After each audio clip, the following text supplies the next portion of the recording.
तत्सवितुर्वरेण्यं भर्गो देवस्य धीमहि धियो यो नः प्रचोदयात्।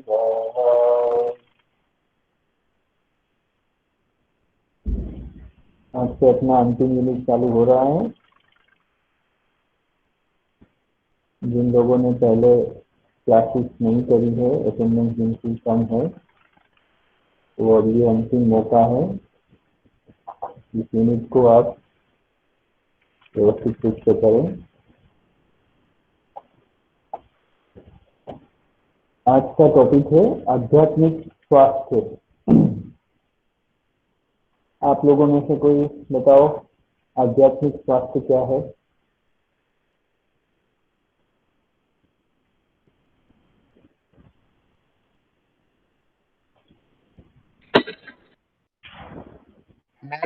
मेंटल हेल्थ और इमोशनल हेल्थ। मेंटल हेल्थ और इमोशनल हेल्थ है, वो आध्यात्मिक स्वास्थ्य है।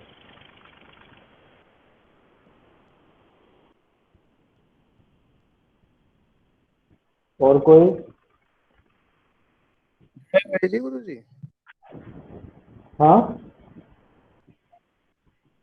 जुड़े हुए हैं जी गुरु जी, इमोशनल हेल्थ और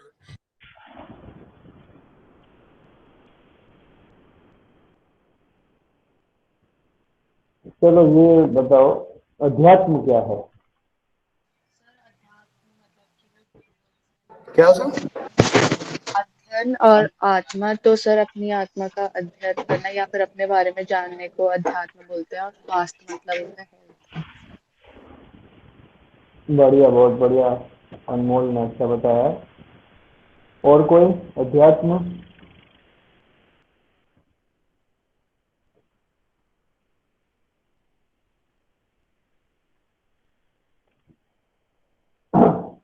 गीता में जो आता है श्लोक, वो है स्वभावो अध्यात्म उच्यते। छठे अध्याय में है। जब पूछा अर्जुन ने कि अध्यात्म क्या है, तो भगवान श्री कृष्ण ने बताया कि स्वभावो अध्यात्म उच्यते, अर्थात अपना जो मूल रूप है वही अध्यात्म। मूल रूप क्या है अपना? सर मूल रूप सर अहम ब्रह्मास्मि। या कह सकते हैं कि ये जो आत्मा है अपने शरीर में, वो ही अध्यात्म का मुख्य विषय है, या वही अध्यात्म है। यहाँ तो उसी को अध्यात्म कह दिया है। तो आत्मा से संबंधित जो विषय है वो अध्यात्म है। एक विषय के रूप में अगर देखें तो आत्मा से संबंधित जो विषय है वो अध्यात्म है। हम आत्मा है यह मानना, उसके अनुसार व्यवहार करना और जीवन जीना अध्यात्म है। तो क्या है, एक तो पहले मानना कि हाँ भाई हम आत्मा है। कुछ लोग तो आत्मा में मानते ही नहीं है। शरीर के अंदर वो कहते हैं कहाँ दिखती है आत्मा, अगर होती तो दिखती, ऐसा करके वो कहते हैं कि कोई आत्मा जैसा कुछ है ही नहीं। तो वो व्यक्ति आध्यात्मिक नहीं है। अध्यात्म का मतलब है कि पहले तो हम मानना कि हम आत्मा है, ये शरीर है, वो अगर समाप्त हो भी जाएगा तो इसके बाद आगे दूसरा शरीर मिलेगा। जैसे हम वस्त्र बदलते हैं, इसकी आत्मा वस्त्र बदलती है या शरीर बदलती है। तो ये आत्मा है, हम लोग आत्मा है ऐसा मानना, उसके अनुसार व्यवहार करना, ये थोड़ा कठिन होता है। पर वो अध्यात्म के आगे के स्टेज में आता है कि फिर जब हम आत्मा ही है तो फिर डर किस चीज का, या फिर हम सब आत्मा ही है तो दूसरों के साथ हम अच्छा व्यवहार क्यों ना करें। तो इस तरह की चीजें हम अध्यात्म के द्वारा अगर प्रेरित है हमारी। बाकी तो साइकोलॉजी में भी आता है कि हम अच्छा व्यवहार करें, पर अगर इस तथ्य को मानते हुए हम अच्छा व्यवहार करते हैं कि सब कोई एक ही है, आत्मवत् सर्वभूतेषु, तो वो अध्यात्म हुआ। और उसके अनुसार जीवन जीना, जीवन में बहुत ज्यादा जो भागदौड़ नहीं करते हैं, भौतिकवाद के पीछे जो नहीं जाते हैं, इसको हम कह सकते हैं कि एक आध्यात्मिक जीवन जिया। या जो भौतिकवाद से ज्यादा आत्मीयता के विस्तार में, लोगों को प्रेम बांटने में इस तरह के जीवन को जो ज्यादा महत्व देते हैं परोपकार में, तो वो कह सकते हैं कि वो आध्यात्मिक है, उनका आध्यात्मिक स्वास्थ्य अच्छा है। तीसरा एक दृष्टिकोण है जो सारे धर्मों में आता है, प्रेम, करुणा, दया जैसे भाव जो हमारे अंदर होते हैं, अच्छे भाव, जो कि मात्र किसी एक धर्म से संबंधित नहीं है। ऐसा नहीं है कि किसी एक ही धर्म में ये सब भावों के बारे में बताया गया है, सभी धर्मों में है। वही अध्यात्म का सही स्वरूप प्रस्तुत करते हैं। आप चाहे कोई क्रिया करो ना करो, कोई धार्मिक मान्यता के अनुसार आप चलते हो या नहीं चलते हो, पर अगर प्रेम, करुणा, दया जैसे भाव सभी धर्मों के लोगों के लिए है, सभी प्राणियों के लिए है, तो इसका मतलब आप आध्यात्मिक है। तो वही अध्यात्म का सही स्वरूप प्रस्तुत करते हैं।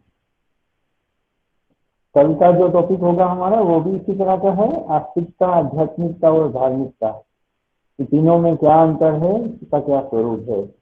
तो कल हम उसकी डिटेल में चर्चा करेंगे, पर यहाँ आध्यात्मिक स्वास्थ्य के लिए इतना जानना जरूरी है कि अध्यात्म क्या है। यहाँ तक का क्लियर है सबको?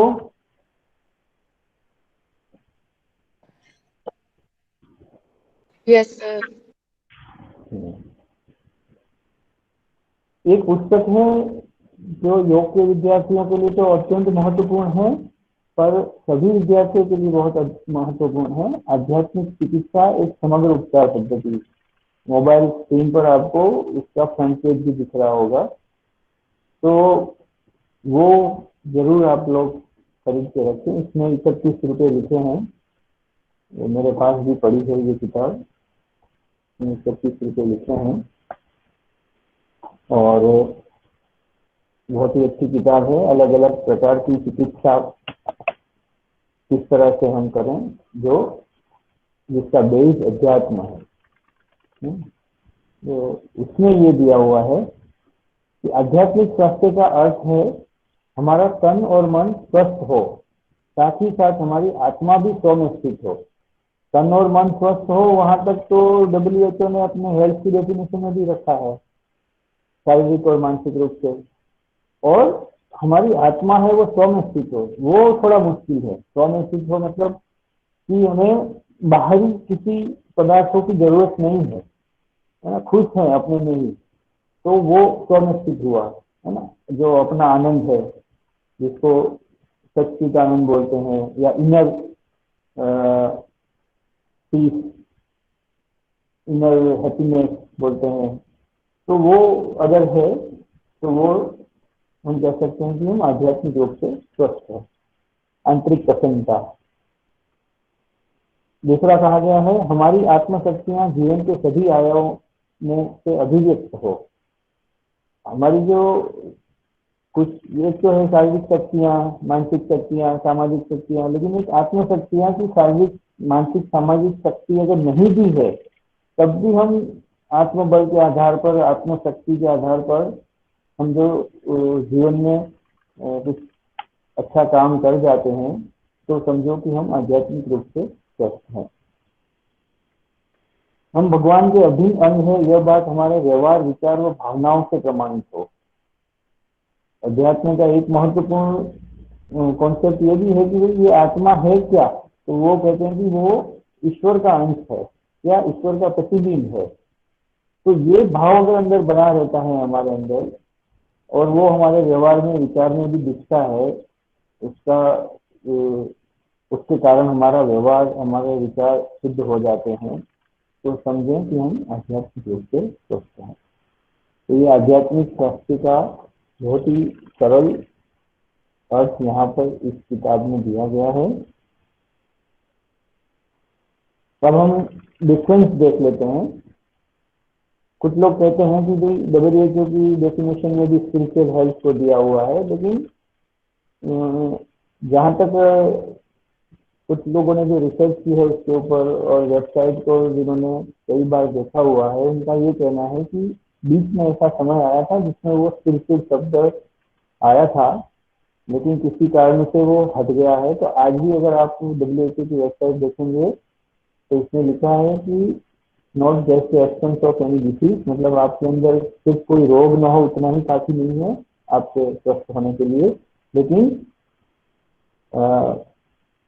Physiological, mental and social wellbeing. तो उसने सोशल तक ही दिया हुआ है, सामाजिक स्वास्थ्य तक ही दिया है जो लेटेस्ट डेफिनेशन। आध्यात्मिक स्वास्थ्य की बात हमारे आध्यात्मिक संस्थानों में होती है, हमारे जो आध्यात्मिक ग्रंथ है उसमें होती है उसकी बात। तो यहाँ तफावत हम डिफरेंस कैसे, दोनों के बीच का भेद कैसे हम करें। तो एक तो यह है कि शरीर एवं मन स्वस्थ हो तथा समाज के लिए महत्वपूर्ण योगदान दें। समाज के लिए महत्वपूर्ण योगदान देना वो जनरल हेल्थ के अंतर्गत भी आता है। जो WHO की डेफिनेशन है, विशेष रूप से जो मेंटल हेल्थ की डेफिनेशन है कि कैन कंट्रीब्यूट टू हर और हिज कम्युनिटी। तो अपनी कम्युनिटी को भी हम कुछ कंट्रीब्यूट करें, कुछ हम दें, है ना। तो ये तो शारीरिक और मानसिक स्वास्थ्य के अंतर्गत आ जाता है। समाज के लिए हम कुछ दें वो सामाजिक स्वास्थ्य के अंतर्गत आ जाए। सामाजिक स्वास्थ्य की भी हमने चर्चा कर ली है पिछली इकाई में। पर आध्यात्मिक स्वास्थ्य अलग कैसे है। तो शरीर या मन स्वस्थ न होने पर भी, जैसे जो महापुरुष लोग आए उसमें कहा जाता है कि रामकृष्ण परमहंस को कैंसर था, स्वामी विवेकानंद भी एक समय ऐसा था जिसमें बहुत ज्यादा बीमार थे, स्वस्थ नहीं थे। और भी बहुत सारे महान लोग हुए जिनको वो शारीरिक रूप से हम स्वस्थ नहीं कह सकते। कुछ लोग जो होते हैं ना, जो परम स्थिति को प्राप्त हो जाते हैं, वो ऐसी ऐसी हरकतें करते हैं, इस तरह का वो बर्ताव करते हैं, कुछ लोगों को लगता है कि मानसिक रूप से स्वस्थ नहीं है। या कुछ लोगों को जो जड़ भरत जैसे लोगों का भी एग्जाम्पल दिया जाता है कि बुद्धि से वो बहुत ज्यादा इसमें प्रखर नहीं थे, बौद्धिक रूप से वो थोड़े से एकदम मन बुद्धि तो नहीं कह सकते, पर जिनकी बुद्धि थोड़ी सी सामान्य लोगों से कम थी, फिर भी वो आध्यात्मिक रूप से स्वस्थ थे। कैसे कि शरीर या मन स्वस्थ न होने पर भी, समाज से विरक्त होने पर भी, समाज से भी अगर विरक्त हो गए हैं, अलग रह रहे हैं, समाज में बहुत ज्यादा इन्वॉल्व नहीं हो रहे हैं, उदासीन भाव है, पर यह है कि समाज को कोई नुकसान नहीं करते।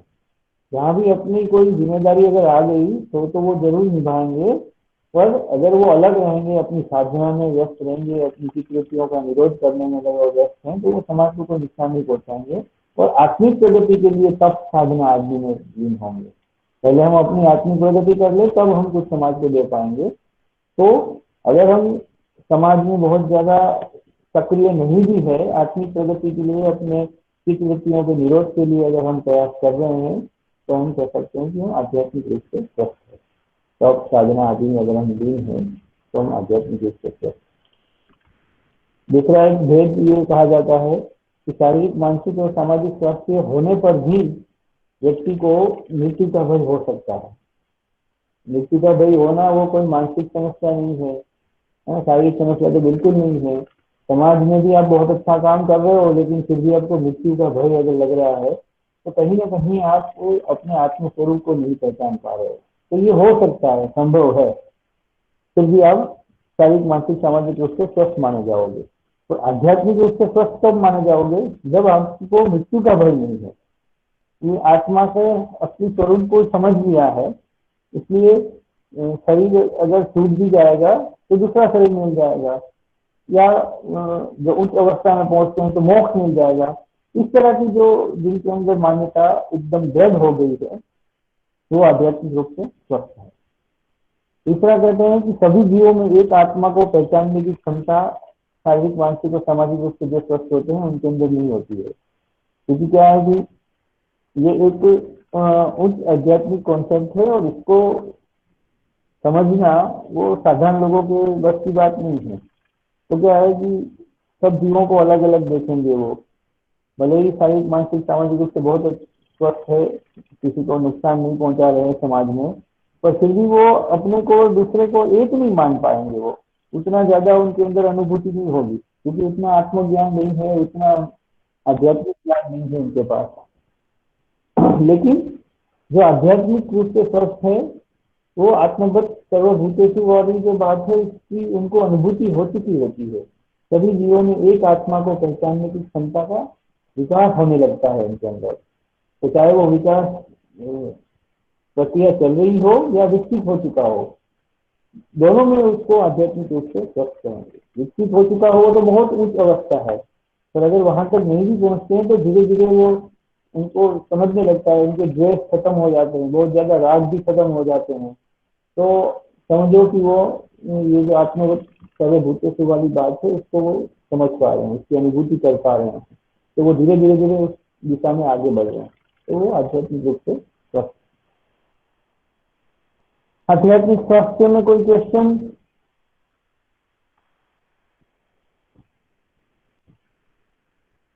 मैंने कहा था आप लोग अपने क्वेश्चन तैयार रखना, कुछ चर्चा करना। अब अध्यात्म के क्या लक्षण है?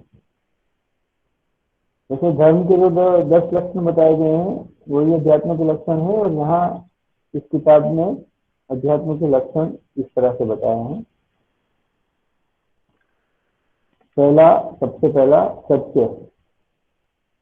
कुछ लोग क्या है, धार्मिक क्रियाएं तो करते हैं पर झूठ बोलते हैं, लोगों को उल्लू बनाते हैं, लोगों के सामने दिखावा करते हैं। तो वो दिखने में तो धार्मिक है पर वो वास्तव में आध्यात्मिक नहीं है। आध्यात्मिक रूप से जो स्वस्थ व्यक्ति होता है वो सत्य के रास्ते पर चलता है, सच्चाई के मार्ग पर चलते हुए थोड़े से भौतिक सुख में ही संतुष्ट रहता है। उसको बहुत ज्यादा चाहिए भी नहीं। आजकल के जो बाबा लोग होते हैं उनको बहुत महंगी महंगी कार चाहिए, सब सुख सुविधाएं चाहिए, तो वो एक्चुअल में आध्यात्मिक नहीं है। वो भले ही आध्यात्मिक संस्थाओं को वो चलाते हो, लाखों उनके फॉलोवर्स हो, तो फिर भी कह सकते हैं कि वो आध्यात्मिक नहीं है। जबकि यहाँ क्या है कि व्यक्ति थोड़े से भौतिक सुख में भी संतुष्ट रहता है, थोड़ा सा उसके पास खाने पीने जितना सामान है, रहने के लिए जगह है, बस उतने भर से ही वो संतुष्ट रहता है। तो वो सत्य के मार्ग पर चल रहा है, ये आध्यात्म का पहला लक्षण है। किसी भी हालत में वो गलत मार्ग को नहीं अपनाएगा। दूसरा है विवेक। आध्यात्मिक रूप से स्वस्थ व्यक्ति विवेक पूर्ण व्यवहार करता है, जल्दबाजी के स्थान पर धैर्य से काम लेता है। एक सबसे बड़ा लक्षण है कि उसके अंदर विवेक होता है, वो विवेक पूर्ण काम करता है। अचानक किसी के ऊपर गुस्सा कर दिया या अचानक ही किसी के ऊपर हिंसा कर दी, कुछ दूसरा ऐसा कोई व्यवहार कर दिया, बुद्धि का बिल्कुल उपयोग नहीं किया, तो ऐसा नहीं करता है वो, विवेक पूर्ण काम करता है। इसी तरह हमारे यहाँ जो कहते हैं परंपराओं की तुलना में विवेक को महत्व देंगे, तो ऐसा नहीं है कि धर्म में चल रहे हैं, अपने विवेक का इस्तेमाल करेगा कि यहाँ परंपरा के स्थान पर परिवर्तन की जरूरत है, तो विवेक का इस्तेमाल करता है। तीसरा है संयम। ऐसे व्यक्ति को अपने पर पूरा काबू होता है। संयम बहुत जरूरी है, वो अध्यात्म के मुख्य लक्षणों में से एक है। कर्तव्य पालन। अध्यात्म का मतलब ये नहीं है कि अपना जो कर्तव्य है वो भी नहीं करना। जैसे कहा ना कि समाज से विरक्त तो हो सकते हैं पर समाज को नुकसान नहीं पहुंचा रहे। समाज के प्रति अगर कुछ हमारे कर्तव्य है तो उसका तो पालन जरूरी ही है। तो ऐसा व्यक्ति अपने कर्तव्य के पालन के लिए अपने प्राणों तक की परवाह नहीं करता, वो असली आध्यात्मिक व्यक्ति है जो अपने प्राणों तक की भी परवाह नहीं करता है अपने कर्तव्य पालन के लिए। फिर है अनुशासन। ऐसा व्यक्ति अनुशासन प्रिय होता है, अनुशासन के अनुसार चलता है। योग भी कहते हैं ना, अच्छा योग अनुशासन। अनुशासन है एक नीति नियम, कुछ नियम बना है, कुछ भी कर लिया, कुछ भी व्यवहार कर लिया, चरित्र का कोई पता नहीं है, ऐसा नहीं है। अनुशासन प्रिय होता है। व्रत धारण। ऐसा व्यक्ति हमेशा किसी न किसी छोटे बड़े व्रत संकल्पों को धारण करता रहता है। वो क्या करता है, छोटे छोटे व्रत धारण करे, चाहे बड़े बड़े व्रत धारण करे कि हम ये इस तरह का करेंगे, ऐसा करेंगे, समाज की कोई बुराइयों को दूर करेंगे, या अपने अंदर इतना संयम प्राप्त करेंगे, अपने अंदर इतना ध्यान की इतनी उच्च अवस्था तक पहुंचने का प्रयास करेंगे। इस तरह के कुछ ना कुछ वो व्रत धारण करता रहता है। अलग तरीके से समझना हो तो फिर हम कम से कम 2 घंटा ध्यान करेंगे, हम इतना जप करेंगे, इतना तप करेंगे, ऐसा करके संकल्प कर लेता है। वो छोटे छोटे संकल्पों से लेकर बड़े बड़े संकल्प करता है। स्नेह सौजन्य। ऐसा व्यक्ति ममत्व प्रेम जैसे गुणों से भरा होता है। ये सद्गुणों से वो भरा होता है, आध्यात्मिक रूप से जो स्वस्थ व्यक्ति है वो, यही अध्यात्म के लक्षण है। पराक्रम, ऐसा व्यक्ति किसी से नहीं डरता एवं पराक्रमी होता है, जहां भी जरूरत पड़े वो अपने जान की बाजी लगा देता है, पराक्रम होता है, वो डरता नहीं है किसी से, अनिति से वो डरता नहीं है, अनिति के खिलाफ वो आवाज उठाता है। सहकार, आत्मीयता के कारण ऐसा व्यक्ति सबको सहयोग करने का स्वभाव वाला होता है। ऐसा नहीं है कि वो किसी को भी कोई सहयोग नहीं करेगा, अपना ही योग करता रहेगा। सहकार की भावना जरूर होगी, जहां जहां भी कोई सहकार मांगेगा उसको वो सहकार भी जरूर देगा। परमार्थ, ऐसे व्यक्ति का जीवन स्वार्थ पूर्ति के लिए परंतु परमार्थ के लिए ही होता है। वो जीवन ही पूरा परमार्थ के लिए होता है। मुख्य उनका लक्ष्य जीवन का ही वही होता है कि अच्छा काम करना, दूसरों की भलाई के लिए काम करना, दूसरों का कल्याण करना, तो परमार्थ में वो लगा रहता है। तो ये 10 लक्षण में किसी को कोई क्वेश्चन? सत्य, विवेक, संयम, कर्तव्य पालन, अनुशासन, व्यवधारण, स्नेह, सौजन्य, पराक्रम, सहकार और परमार्थ, अध्यात्म के 10 लक्षण।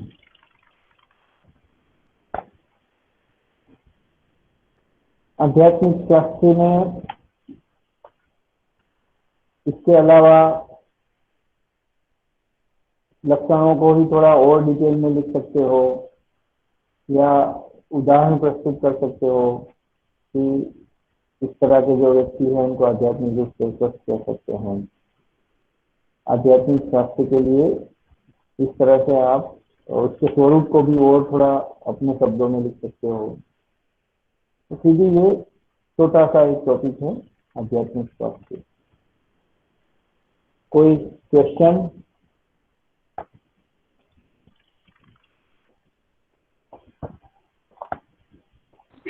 सर अगर ये लक्षण किसी के अंदर ना हो तो उनको कैसे डेवलप करेंगे? बहुत बढ़िया क्वेश्चन। देखो, इस तरह की चर्चाओं से ही जो है ना आगे बढ़ा जा सकता है अध्यात्म के मार्ग में। ज्ञान कहते हैं जहां यदि मुझे ले लेना चाहिए, तो इस तरह की चर्चाएं होती रहनी चाहिए। आपस में भी कर सकते हो, हमारे साथ भी कर सकते हो। तो डेवलप कैसे करें, बहुत बढ़िया क्वेश्चन है।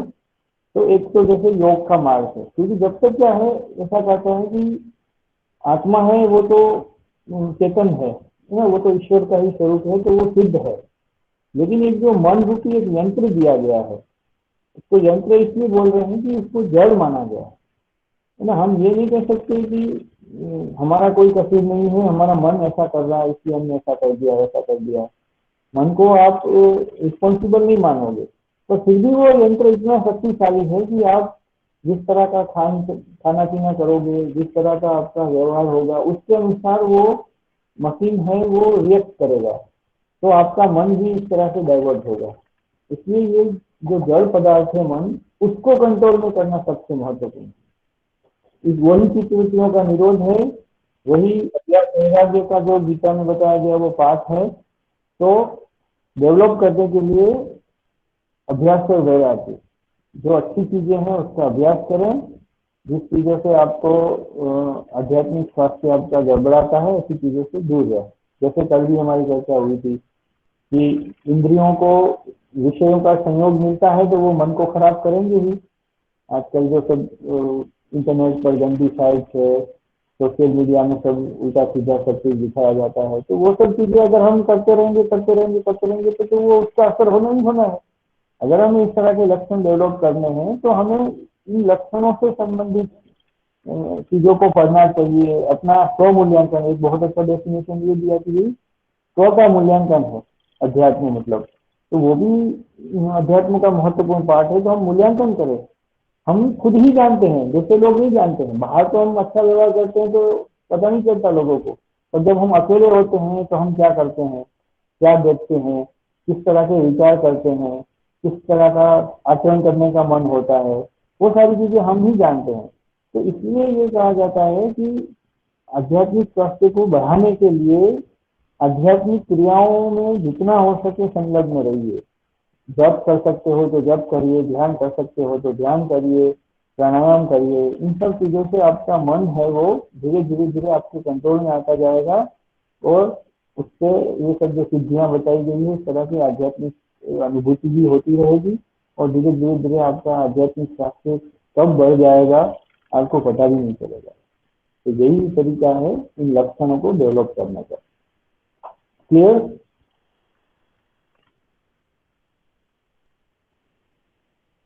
और कोई क्वेश्चन?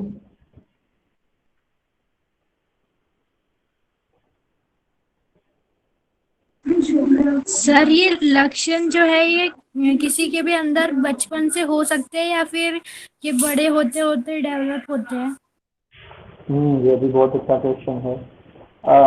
अध्यात्म का जो क्षेत्र है उसमें ये माना जाता है कि हमारा पुनर्जन्म होता है। एक शरीर हम छोड़ते हैं, दूसरा शरीर मिलता है, तो उसके साथ साथ हमारे संस्कार, पिछला जो भी हमने ज्ञान प्राप्त किया है, पिछले अच्छे और बुरे जो हमने कर्म किए हैं, वो सारा रिकॉर्ड जाता है अपने मन के साथ। मन और आत्मा है वो सूक्ष्म शरीर के साथ दूसरे शरीर में प्रवेश करती है, तो उसमें ये सारा डेटा भी साथ में जाता है।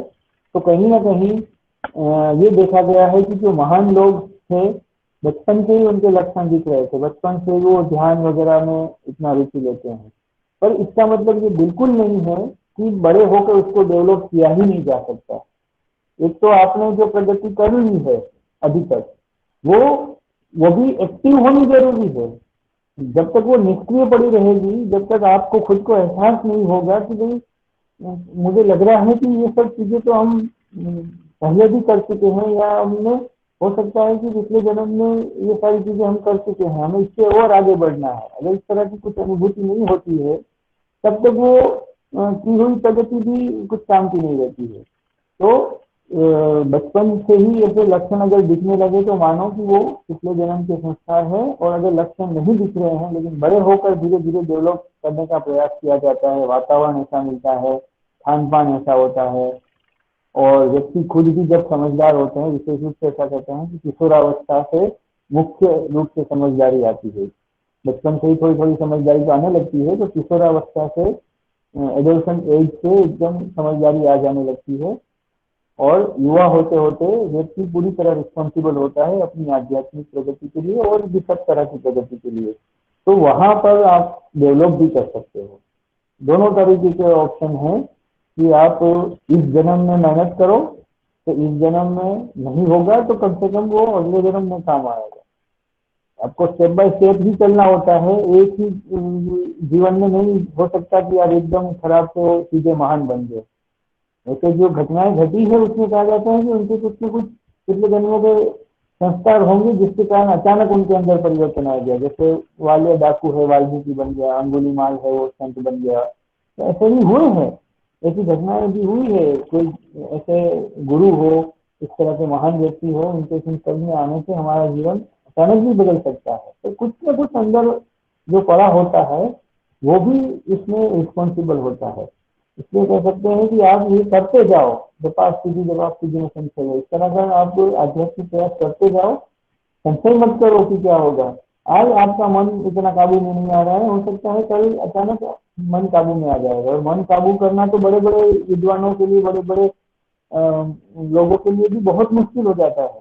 वो भले ही वो महान गिने जाते हैं, पर भी अर्जुन भी बहुत महान था वो, पर फिर भी वो कह रहा था कि मेरा मन मेरे काबू में नहीं है। तो इस तरह से होता है, इसमें कोई दुखी होने की बात नहीं है। तो कहते हैं कि आप चालू रखो अपनी जो भी प्रयास है, तो हो सकता है कि इस जन्म में नहीं तो अगले जन्म में, अभी नहीं तो कुछ साल बाद आपको आध्यात्मिक स्वास्थ्य के स्पष्ट लक्षण दिखने लग जाएंगे कि हाँ हम आध्यात्मिक रूप से और ज्यादा स्वस्थ हो रहे हैं, है ना। कुछ लोग देखना वो इस तरह का बोलते हैं कि इस तरह के वातावरण में आने से, यूनिवर्सिटी में आने से हमारे विचार परिवर्तित हो गए। बस तो वही था कि कुछ ना कुछ होगा उनका पिछले जन्मों का भी, उनको इस तरह का एक वातावरण की जरूरत थी जो मिल गया यहाँ पर यूनिवर्सिटी में। क्यों यहाँ आए, वरना तो और भी यूनिवर्सिटी थी, यहाँ ही क्यों आए। तो कुछ ना कुछ ऐसा रहा होगा जो खींच के लाता है, जो मैग्नेट होता है ना वो खींच के लाता है। तो ये मेरा मानना है कि बचपन से तो होता ही है, पर बड़े होकर भी डेवलप किया जा सकता है। आप लोगों को कुछ कहना है आध्यात्मिक स्वास्थ्य के बारे में? किसी को कुछ पूछना है, कुछ बताना है?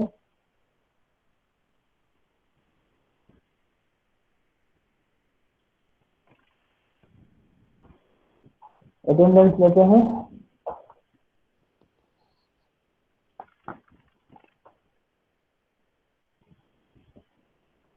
आकांक्षा, yes sir.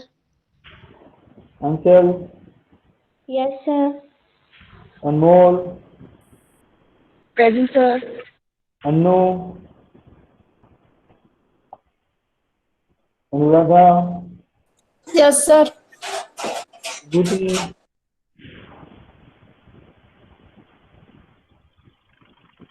Dharmveer, Vidya, present sir. Mahip, प्रणाम sir. Pallavi,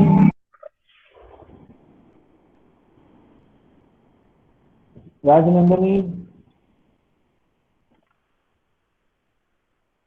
Sakshi, present sir. Sathi Suman, present sir. Shikha, Shivcharan, present sir. Shubhra,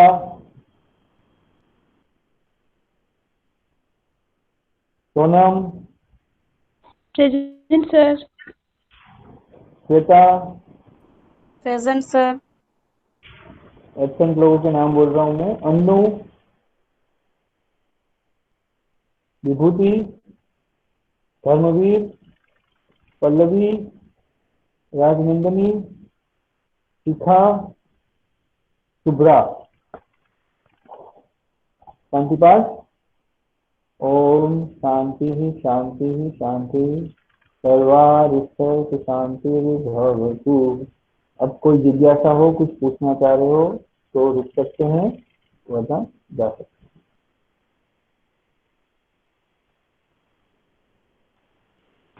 thank you sir.